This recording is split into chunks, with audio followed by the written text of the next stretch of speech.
Hello, welcome to the first session of our new series, Zionism Today, Tomorrow, and Beyond, Expanding the Conversation. My name is Ellie Gettinger, and I'm the Director of Outreach for the Center for Lifelong Learning at the Jewish Theological Seminary, and I am delighted to be part of this conversation. We are exploring topics that came up at a convening that we had a couple of weeks ago at JTS around the present and future of Zionism. And for this next 6 weeks, JTS faculty will share their thoughts on contemporary Zionism, the context that shapes these debates, and where we think we're going.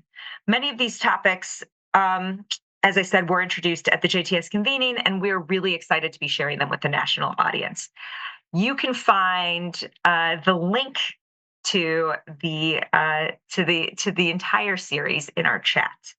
Today, we have a very special kickoff session that includes not just our JTS faculty, but the national president of Hadassah. And I want to thank Hadassah for co-sponsoring this event, this conversation between our chancellor, Shuli Rubin Schwartz, and Hadassah's national president, Carol Ann Schwartz. I also need to thank our sponsors. We have 3 sponsorship levels, and today at our Navi level, Lori Gilman is sponsoring in memory of her grandmother, Anna Goodman, whose hero was Henrietta Szold. And at the Chacham level, we have Karen Price Warfolowitz in loving memory of her mother, Ruth Epstein Price.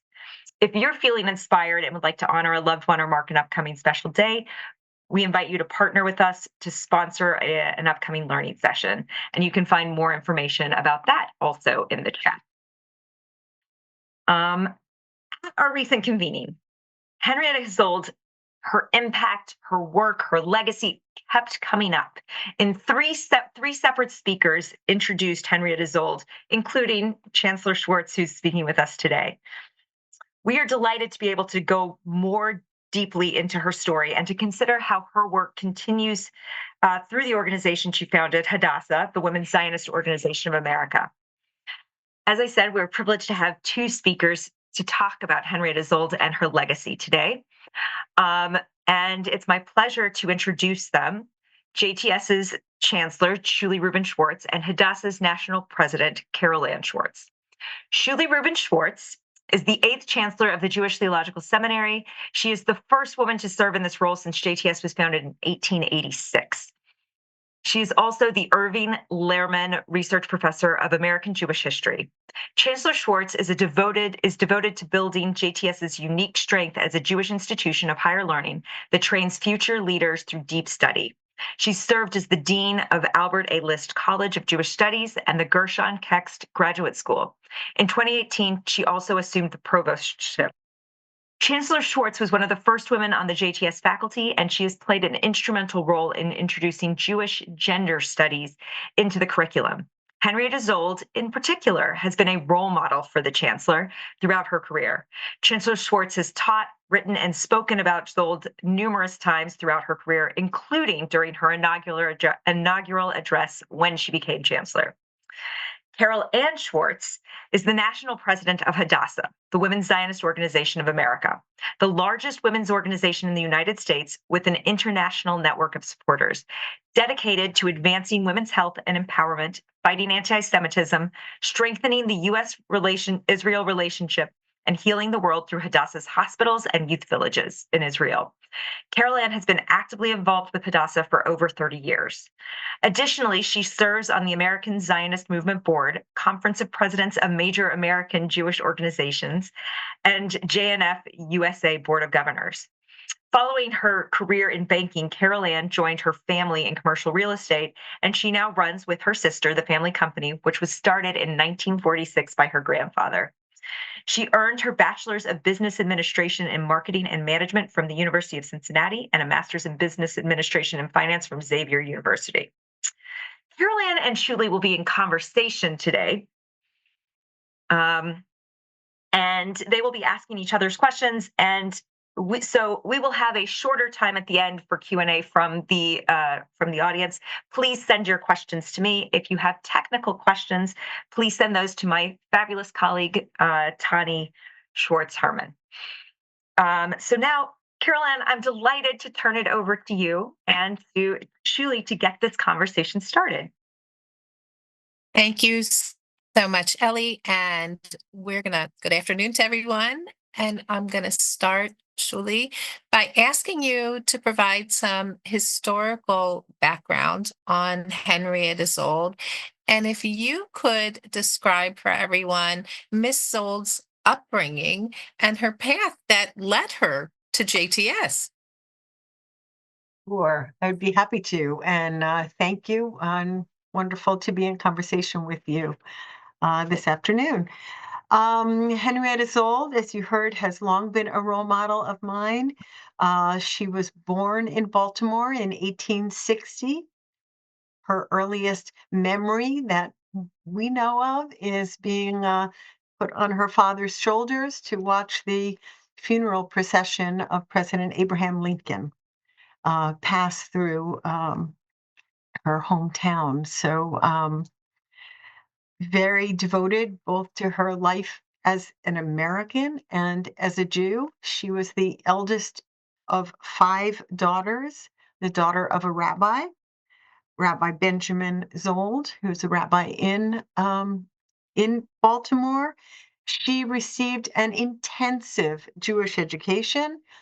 The only way a young woman could receive that at the time was to sit at the feet of her father, of a very learned father, which she had. And it was typical, not only of Jews, but typical in many families where there were only daughters, no sons, for the eldest daughter to really be reared as a father would rear a son.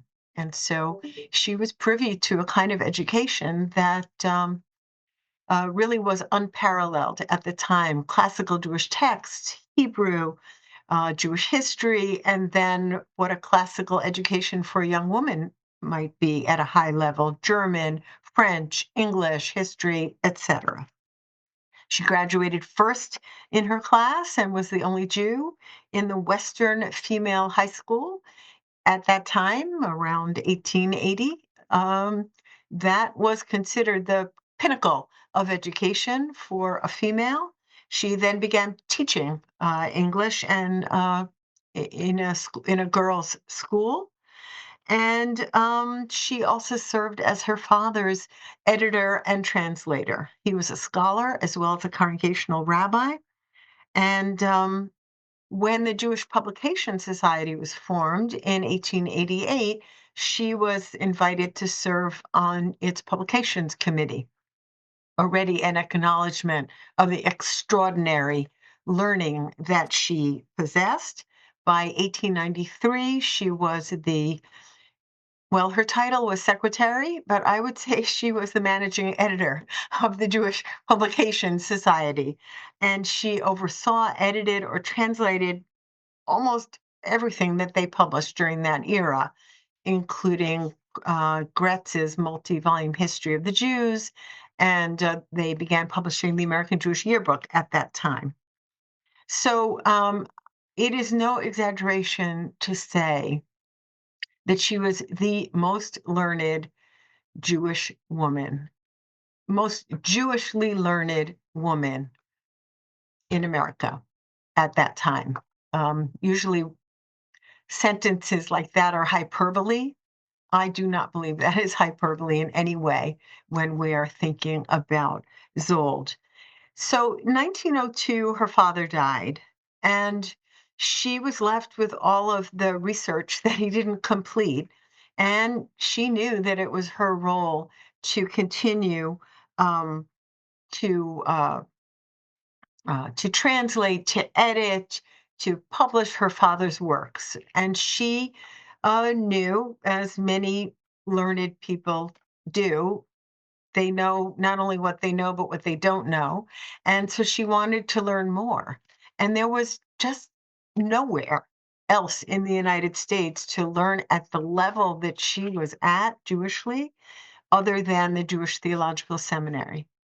So she and her mother actually moved to New York. And she was already at the age of 42. They picked up, they moved to New York. They got an apartment right in the neighborhood of the Jewish Theological Seminary. At that time, Solomon Schechter had just come to become president of the Jewish Theological Seminary, and he recognized immediately the level of learning that she possessed. And when she asked to study at the Jewish Theological Seminary, which at that time had one school, it was a rabbinical school. I don't have to tell anyone on this call that in 1902, that rabbinical school was open only to men, and she wanted to study at JTS, and he just admitted her as a special student, and she was in class with rabbinical students. And that is how she was able to continue at that level of learning. I'm going to stop here. I know So you have we more all, questions. Yeah. yeah, yes, I do. But we all know she became a Zionist and she created Hadassah. So how did that evolve? And with Hadassah, she created a dual mission, and how from there healthcare became part of it and became one of those two pillars. How did that evolve to that? Yeah. So it's a really fascinating trajectory. In fact, Zold was a Zionist already during her years in Baltimore. Already as a young woman, she was moved to volunteer with the newly arrived Eastern European immigrants, Jewish immigrants in Baltimore. And so, not surprisingly, she went to teach English to help them acculturate to American life. And in so doing, she was exposed to the Zionism that some of them brought to Baltimore from Eastern Europe. So she was a member of the Hebrew Literary Society, and she was a charter member of a Zionist group called the Baltimore Chevrat Zion, we would say, in 1893. As you know, that's 2 years before Herzl wrote the Jewish state, and 4 years before the first Zionist Congress. So Zionism ran very deep within her. And when she was in New York already, before she founded Hadassah, she was involved in Zionist study groups, which you know of as the germ for what became Hadassah. It was only in 1908, when she took her first visit to Palestine. This was with her mother. They went for an extended trip, which you had to go for an extended trip because it took so long to get there by boat that you were not just turning around coming back. And she traveled throughout Palestine and really got a sense of what was going on there. So she came back and at that point felt, okay, I got to do something here. And I would say she was very much influenced by uh, progressivism at the time. And what did progressivism mean? Over 100 years ago, that was a movement in which individuals in society were concerned about creating policies and structures that would help individuals who were impoverished, immigrants who lacked economic opportunity, individuals who were illiterate, individuals who lacked health care. These were progressive impulses to uphold kind of the social contract of our country. You think about Jane Addams and Hull House, right? That's what she did in Chicago. Think about Lillian Wald and the Henry Street Settlement in New York. These were impulses, particularly that women got involved with at a time, and that was a way in which they felt and definitely did make a huge impact on the world. And Zold thought, wow, like, I believe in all of these things, right? That's kind of what I was doing when I was working with the immigrants and helping them learn English. And what if I took that impulse and directed my efforts to Palestine, where there are impoverished Jews who don't have health care? There's no social work system. There's no safety net for them. These early Aliyah, first Aliyah settlements, they're dying out because people are dying of malaria. They don't know what they're doing. And I think we need to help them. So to her, it was a progressive impulse. And the other thing that um, inspired her is her own understanding of how privileged she was to have that kind of education that she had.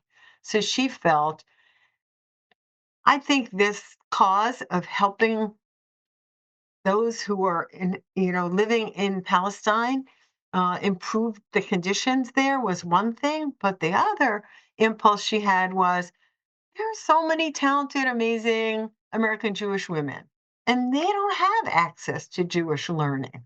They don't have the opportunity to develop leadership skills. So I want to create an organization where these women that we're like building on those study groups. Let's take those study groups to the next level. Let's educate American Jewish women. Let's give them the skills they need, and let um, the endpoint of those energies be improving the situation in the land of Israel. You truly talk about the fact that she recognized she had more opportunities and the education and her truly her brilliance. So, how did her practical Zionism differ from the other kinds of Zionism that were emerging at this time? Yes. Well, the Zionism we know about most is Herzl, right? Because he is as known as the father of political Zionism, right? And he felt there's anti-Semitism in Europe. Jews were emancipated, they acculturated to European society, and then anti-Semitism flared up anyway, or maybe because of that. And so he really and at the same time in Eastern Europe, there were pogroms and there was a concerted effort on the part of the Tsarist regime in Russia to either get Jews out, discriminate against them, right? And so he felt that Zionism was the answer to that, that the only thing to do is for Jews to have their own homeland. And by having their own homeland, that would normalize the Jewish condition. It would end anti Semitism. So he was interested in taking political steps to make that happen. And even during Zold's era, which is now, move a decade later from that, you have men trying to further that ideal. And what are the men doing? They are meeting with the Sultan of the Ottoman Empire to get him to figure out how to uh, uh, approve of Jewish settlement in the land of Israel. You have diplomats and politicians working in England to try to get that Balfour Declaration there. And I think someone like Zold, although she didn't ever write it that way, I think she's like, okay, you men, like you just talk and go and meet with important people around the world. In the meantime, everything I just said I was worried about, I'm still worried about it, and no one's doing anything about it. No one's providing health care. No one is providing a safety net for the individuals who were there. How do you expect to build up this country when nobody can come and live there safely and securely and prosper and make a life for themselves? So she pioneered what I would call practical Zionism. And as we know, often that is, you know, I don't want to stereotype, but it is often women who will just get stuff done and, don't need to make have the world recognize what they're doing. They're just She just wanted to get stuff done, and that is how she started with two nurses, and she was a good fundraiser. She got someone to really subvent the cost of sending two women to Palestine. And I mean, I get chills thinking about it. You, Carol Ann, president of this organization that began just with two women going to the land of Israel to provide health care, what we would now call the Visiting Nurses Association, right? This was the beginning of the Visiting Nurses Association.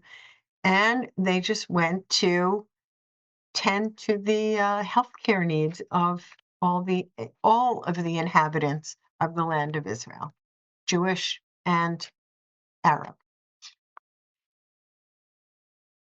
And that's exactly how we started. I mean, you mentioned her first trip to Israel. She was 49 years old, and she saw firsthand the high infant and maternal mortality rates. She saw the terrible public health conditions. And she said, I have to do something. If this is going to be where everyone's coming, where people are living, then we have to send nurses. We have to make sure that this is a healthy place to live. We have to tackle the problem. We can't just keep talking about it. We have to do something. I have to find the funding. So she went to Mr. Strauss and she said, I need the assistance. She found two nurses, Rose Kaplan and Ray Landy, to travel to Palestine, to be on that, to take care of the maternity care, to treat the trachoma, the serious, the widespread eye disease, to set up Tipat Chalav, to set up the clinics so that we can teach the mothers how to take care of their babies, so that we can take care of safe healthcare systems across the country.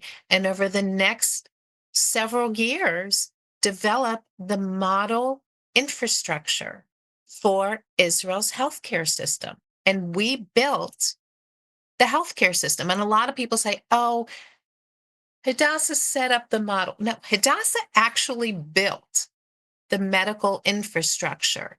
We built the American Zionist Medical Unit. We had that all set up by 1918.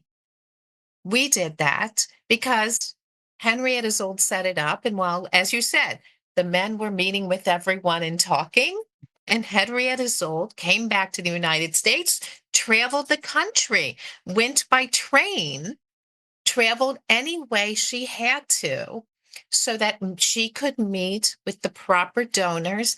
And Mr. Strauss had said to her, I will give you the funding if you can find the two nurses who will go within 6 months. And she said, I will do that. I will make sure I find them.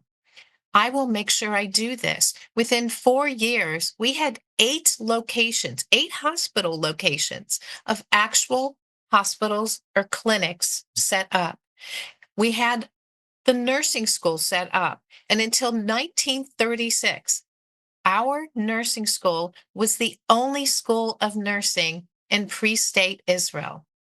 And until that time, nurses around the world were truly only regarded as handmaidens who would simply implement the doctor's orders, but we were truly training them. It was a revolutionary concept for nurses to receive a truly extensive training to take care of patients' care. And we made sure they received extensive training. And what is wonderful is when you look at the information that they were given, the training they were giving, we still have the handbooks and we've put them in our archives. That's in New York. We still have the first nurse's cap and it's in our archives in New York so that we can look back at that information and that students today, our members today, can see that information of what we created over 100 years ago. And today, Hadassah Medical Organization has the two main campuses, and then we have ancillary locations as well. When I was there last month, we dedicated 2 new ORs at our Beit Shemesh location because we realize the importance of what we continue to do. And we treat over 1 million patients a year. We see that. So I'd love for you to help us understand, because you helped me understand, like, how did we get from Hadassah achieving everything that you just said, right? And then the the medical system in Israel. Like Hadassah started it. Now there are many different hospitals. And of course, we know about Hadassah Hospital, but it's one piece of that. But it didn't, it actually permeates much more deeply into Israeli society because of its roots as the only system in the early years. We had formed the medical infrastructure. And if you look at the buildings, if you're in Tel Aviv and you look at the hospitals in Tel Aviv and you truly look at the signage, and you'll see it'll say, this was formerly Hadassah Hospital, and it'll be Clalit, it'll be another hospital. Because when the state of Israel was formed, they asked, will you turn this over to the government of Israel so that this will be, and will you focus on Jerusalem? Will you focus on one location? And we said, yes, we will. We were there from the beginning. We were there before the beginning, and we helped and we assisted. And we have always been a partner with the government. And this we looked at and we said, of course, we want to be there from the beginning. And we've done the same with Youth Aliyah. When we were asked, Henrietta Szold was asked, when the Youth Aliyah villages, she was asked to take it over, the entire program. And here is a woman of many years. And she at first said, why would you want me? I'm a woman, I have no children. Why would you want me to be taking over to take care of these children? And why would parents from Germany want to be sending their children without them to a country which actually hasn't even been formed as a country? I can't imagine them wanting to do it. And then, of course, we know history has told us, yes, the parents did from Germany want to send their children to a safer area. And yes, of course, Henrietta Szold did say yes to take over the Youth Aliyah system. But she said yes, and she took over the Youth Aliyah system. And then, yes, we kept some of our villages, and yes, we turned them over to others. Again, working with the government of Israel. Every step of the way, we have always done that. But since 1934, over 300,000 students from 80 lands have graduated from our youth villages, from young immigrants, from refugees, at-risk Native Israelis. They receive a full spectrum of care: shelter, food, counseling, education.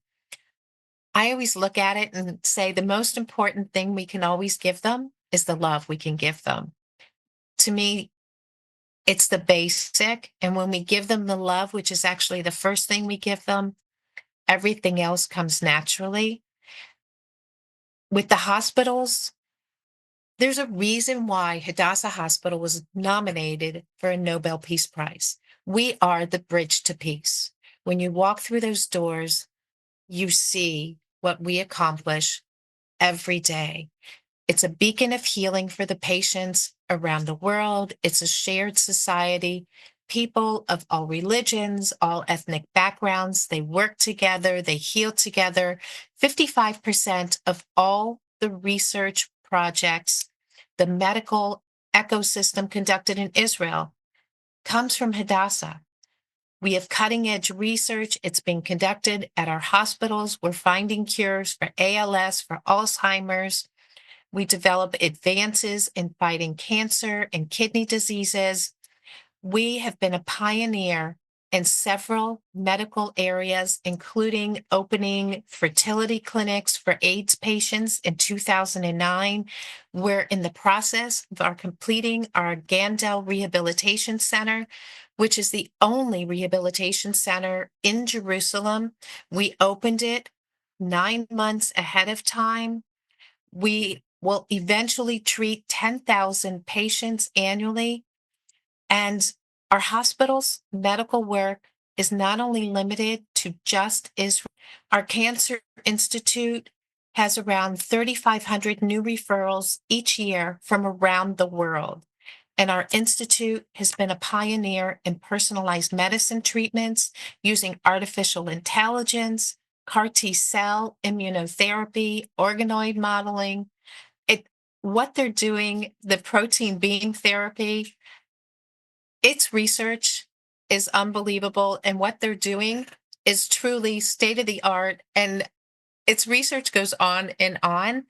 And when I look at it, I say it's truly tomorrow's visionaries, and it's things that you and I, when we look at it, it's AI. It's for our children and our children's children to think of what the possibilities could be. You opened the session, with a statement that Henrietta Szold was the most learned Jew in America. And in addition to her learning, she was also a very observant Jew. How did this play out in her life? It's a great question. We've been talking about the ways in which she inspired so many generations of Hadassah women. But she has been an inspiration in other ways as well. Um, I would say she cared passionately about Judaism and the future of a rich Jewish life in America. Um, she believed in traditional Jewish values. I think that despite her tremendous learning and leadership, she didn't really consider herself to be a feminist.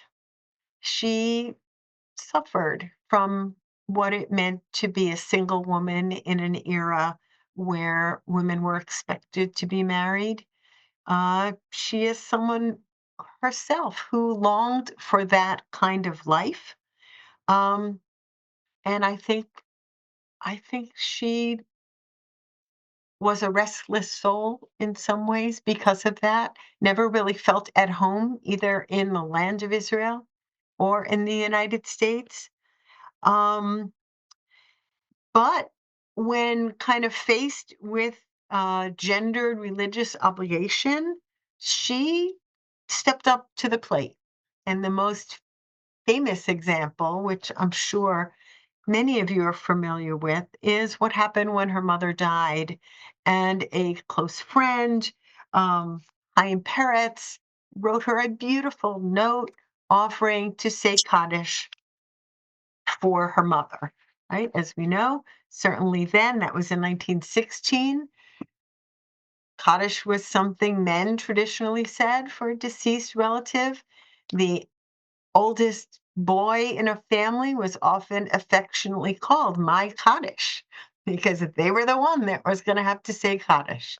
So here was Zold in a family where she was one of five daughters, and her father died, and her letter back to Chaim Peretz has taken on a life of its own because of what she is messaging for Jewish women. I'm just going to read a portion of that letter for us now.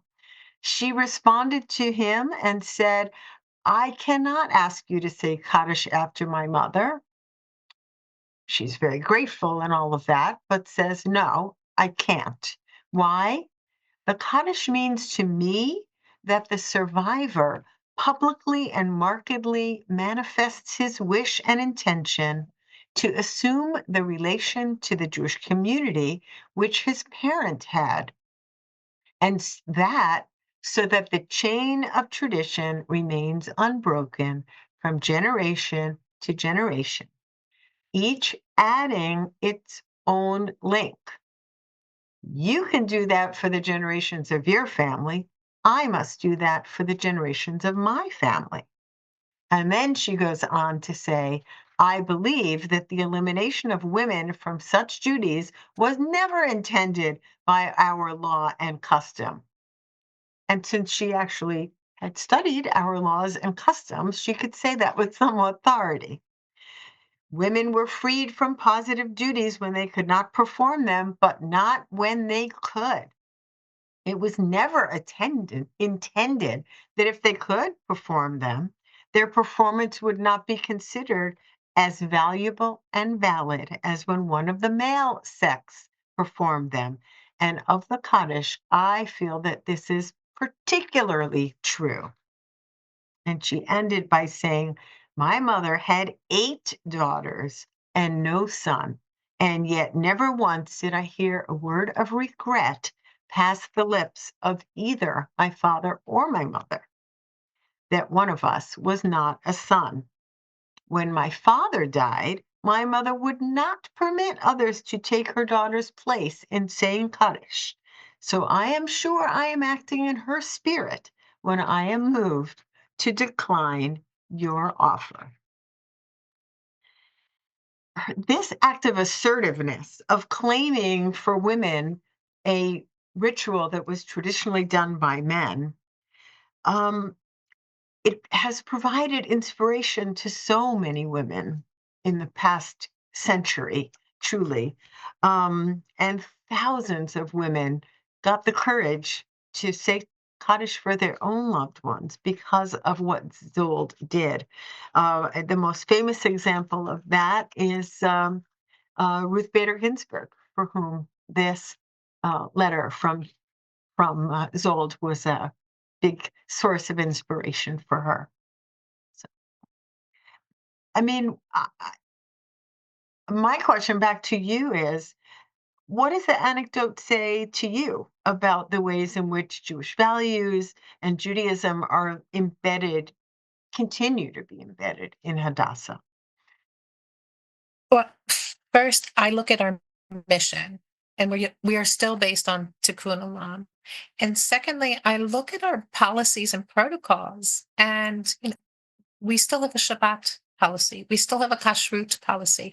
I spent this past Shabbos in Nashville with our Super South, and we had a Shabbaton, and we had services, and we spent it together, and it was beautiful. And in January, we're going to have a Shabbaton with our national leadership. And the women will learn Torah, and they will, they're gonna. And we will end with Havdalah. And I think Miss Zold would be so proud of that fact that we continue to do this. And, the national president continues to keep kosher today. And the fact that we still focus on education and the empowerment of women, and that we train them and we help them find their voice, and we encourage them with their education and promoting their leadership, I think she would be so proud. I agree. Mm. I think I just yeah, I'm sure she could not have imagined just the impact that Hadassah has had both in Israel. Of course, she didn't live to see the state created, so a lot of things would have been a marvel to her.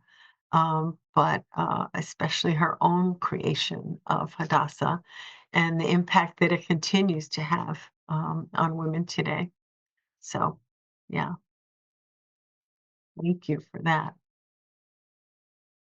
Oh, but we do. We emphasize practical Zionism, and you know, and I understand. She'd say, okay, a Zionist is you have to live in Israel, but it was important to educate women, and it was important to fight for a better America and for women's rights and to prepare them for leadership. And we have 300,000 members across the United States, every congressional district.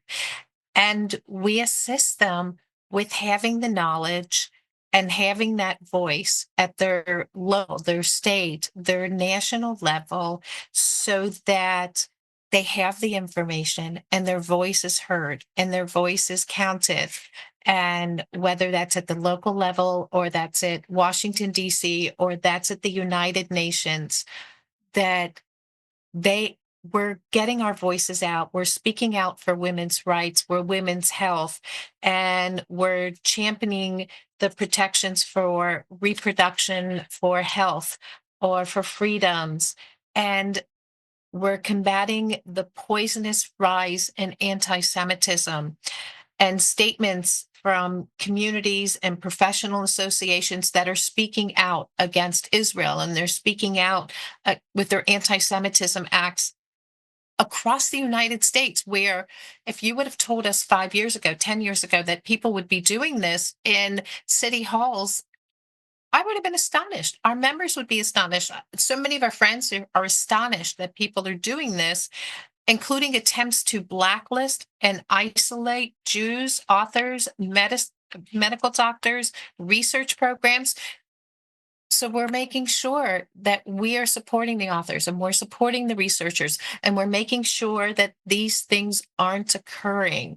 And at the United Nations, we have been attending meetings, we have been speaking out, and we have been advocating for fairness and justice. And in March, we launched our largest global campaign ever to end the silence against Hamas's sexual violence. And not only did we do it across the United States, we did it around the world to speak out against Hamas's use of rape as a weapon of war.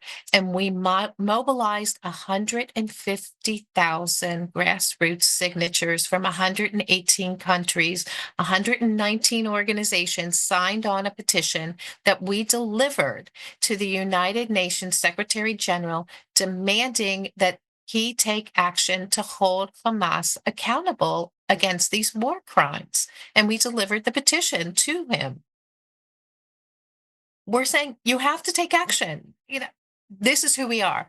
This is what we do. And again, I believe she would be proud. I believe she is watching and she says, you know what? This is what I started, and this is what Hadassah continues to do, of making a difference. And we feel her influence throughout our organization for over 100 years after its founding. Do you think her model of leadership and emphasis on education opened paths to broader leadership for Jewish women in North America? Mean, look, for for sure. You think about the era in which she came of age and founded Hadassah. Women did not have the vote in this country yet. Women's voices were not heard in any public setting, truly, except if they were women's settings. I think that Hadassah not only provided a path for women to be leaders in Hadassah, which you so eloquently described, but they also gave women the skills um, and the education so that when other pathways opened up for women, these women were ready to take on leadership roles in many Jewish communal institutions. the her her impact as an Jewishly educated woman was also had a profound impact on the way in which Jewish leadership has evolved in this country. As I said before, she was the first female student at the Jewish Theological Seminary, but there was no real. She had to be admitted as what Schechter called a special student because they didn't know what to do with her. And I believe that Schechter established the Teachers Institute in 1909, just 7 years after Zold, who was became a close family friend of the Schechters. After he admitted her, he knew very well what women were capable of intellectually, both thanks to Zold's example herself and the example of his own wife, Matilda Schechter. And so he established this school in 1909, an undergraduate college that would train Jewish educators and be a place that would provide high level Jewish learning that from its inception in 1909 was open to women. And so that at the Jewish Theological Seminary, women had the opportunity to gain a sophisticated, deep, and rich Jewish learning where no subjects were off the table because women would be in the classroom. This was a co-ed program, so it wasn't a women's seminary. It was uh, learning for all. And it's no surprise that the conservative movement, which began at the Jewish Theological Seminary and has an ethos of serious, deep, critical Jewish studies, along with a deep commitment to the preservation and evolution of Judaism itself, that this had its impact on the evolution of women's uh, involvement, not only in Jewish leadership roles in Jewish communal life, but in Jewish religious life as well. So the deep Jewish learning, involvement of women in education, and so as the conservative movement evolved, there was equal education for boys and girls in religious schools. Uh, Bat mitzvah was pioneered by Mordecai Kaplan, who was teaching at the Jewish Theological Seminary at that time and the founding dean of that school, of the Teachers Institute. This all began at the Jewish Theological Seminary, and of course has only continued with the ordination of women. And you heard at the beginning, there is a reason why she remains a role model for me as the first female chancellor of the Jewish Theological Seminary. As you like to think, I too like to think that she would be overjoyed to know that I, as a learned Jew, observant Jew, and committed Jewish leader, could take on a role like this, which would have been uh, absolutely unheard of a century ago.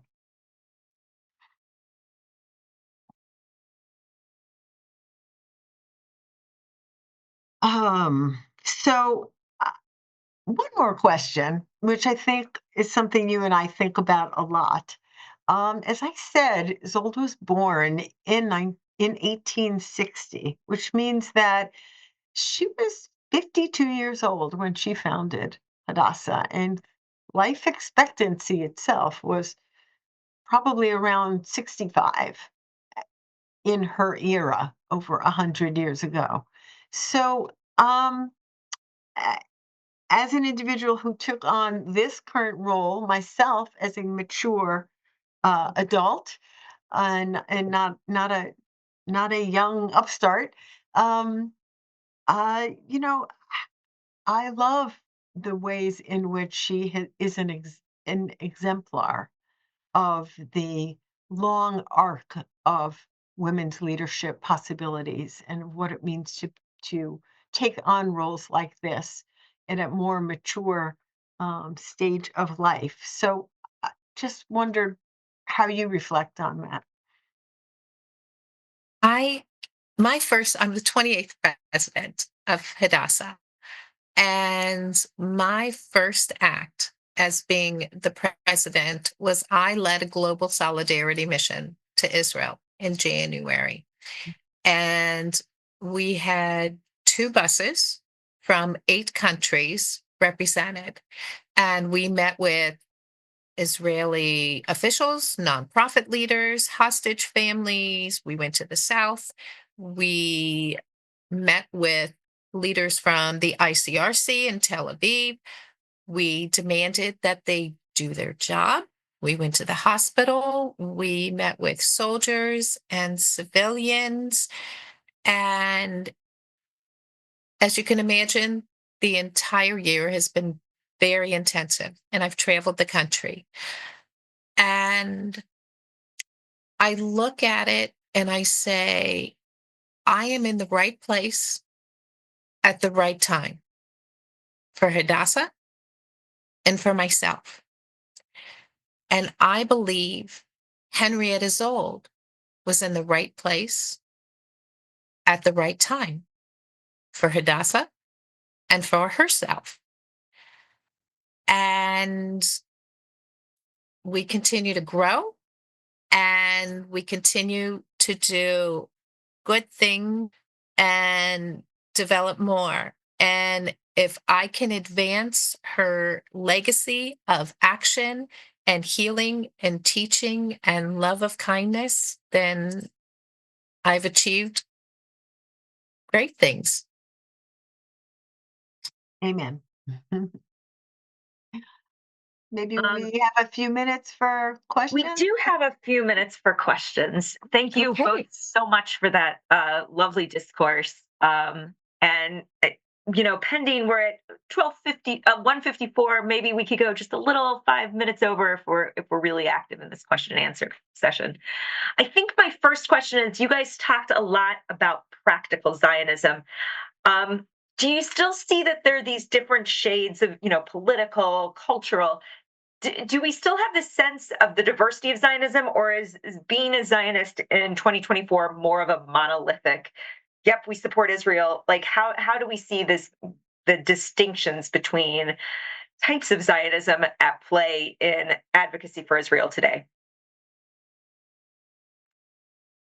We look at it and we say, absolutely, we support Israel's right to exist, Israel's right and responsibility to defend itself, defend its citizens. Um, but it also is that you don't have to move there. Of course, my oldest lives there. So I'm going to go visit him as often as I can. Um, but does that mean, Ellie, you need to move there? No, that's your choice whether you want to move there or you don't want to move there. I think that the way we think about Zionism um, is something different after 1948 than what it was before 1948. And Zoll did not live to see the state of Israel created.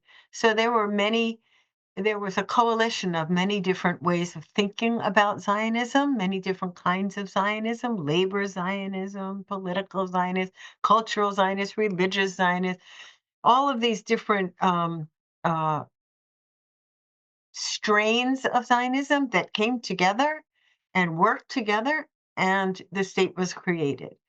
Um, as Carol Ann said, post state Zionism, on the one hand, means one thing, right? Supporting the right of the the the um, supporting a Jewish state, which was created in 1948, and that is kind of a baseline, right? It does, and American Zionism never meant Aliyah. American Zionism, as we said in the beginning, was part of this progressive impulse to kind of help things going on there, but never demanded Aliyah as a prerequisite for being a Zionist. And I think that has been true throughout. Um,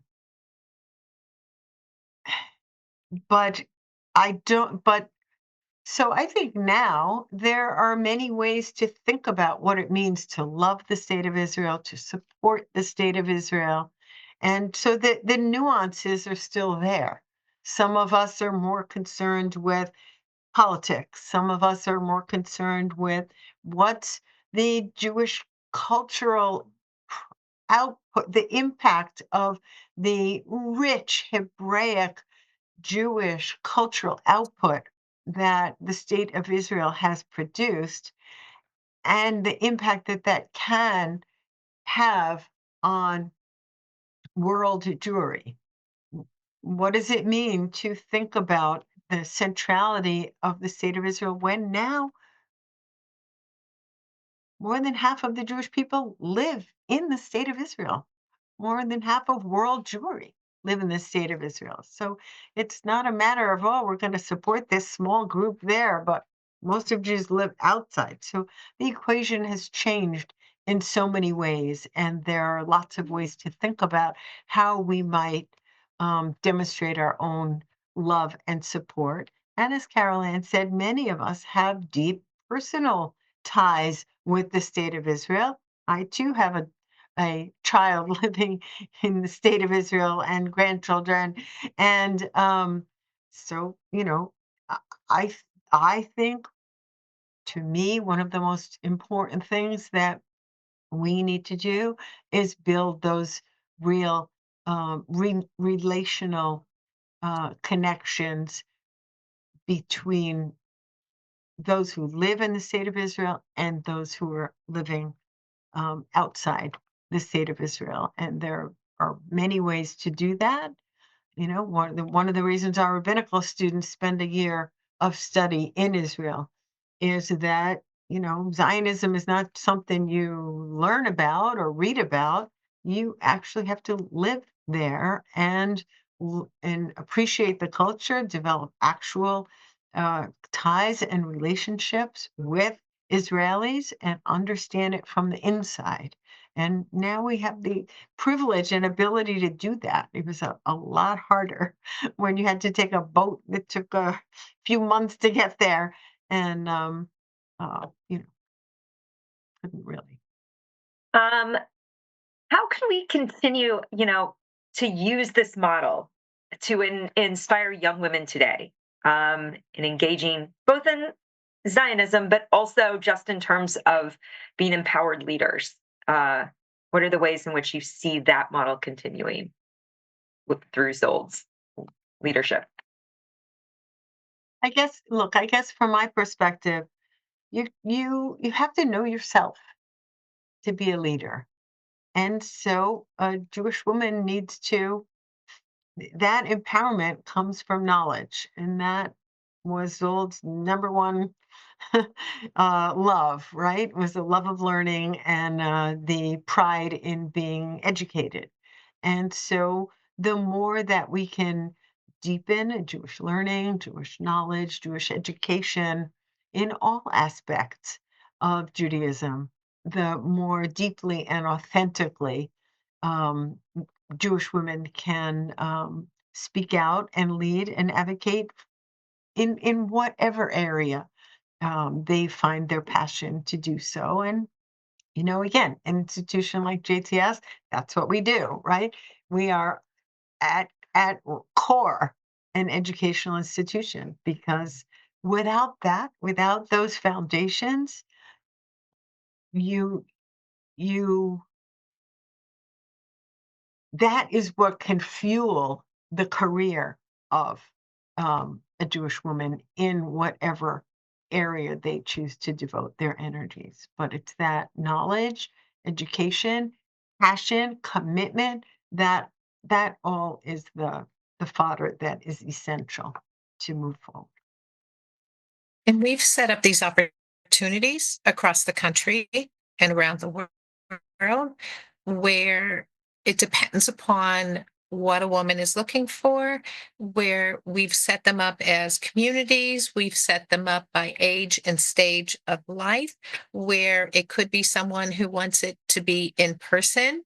It could be someone who is a younger woman who wants to connect with other young women and they live in New Orleans, or it could be someone who is an older woman and she wants to stay at home and she wants to be online and she wants to be doing it via Zoom, or it could be that it's an older woman and she's down in Broward County in Florida and she wants to be meeting in her community clubhouse and she wants to be doing, and it depends upon how they want to be receiving that education or that opportunity for, and it's also the type of education that they want to be receiving. Or maybe they want to be receiving education in terms of a Hebrew class. What type of Hebrew class would they like to be receiving? An elementary, an introductory, and what type of, we're offering all of these and at different levels. We're offering also book clubs and at different levels of book clubs. And so we're truly looking at this and looking at it as multifaceted so that we're trying to meet the needs. When you truly look at 300,000, how do you meet the needs of 300,000? How do you do it via different vehicles and different forms of doing this? So we're looking at it in a multitude of ways, and we're saying to people, okay, if you don't find the way that you really want it, let us know and we'll connect you via the proper form, because more than likely we have the form, you're just not seeing it out there. Um, I want to close the Yes. session by going back to the question we asked in our intro. What can this 20th century Zionist leader teach us about Zionism today? Where do you guys, how do you think, what can we learn from her? Uh, If I had to answer it in a nutshell, I truly believe Zionism means something a little different to each person. When you are defining Zionism, Zionism is going to mean a little something different to me than it will be to each of my children. I have 3 children, and each of them will tell you something a little different. And at the shoresh, at the root, it might be the same thing, but it will have a little different flair.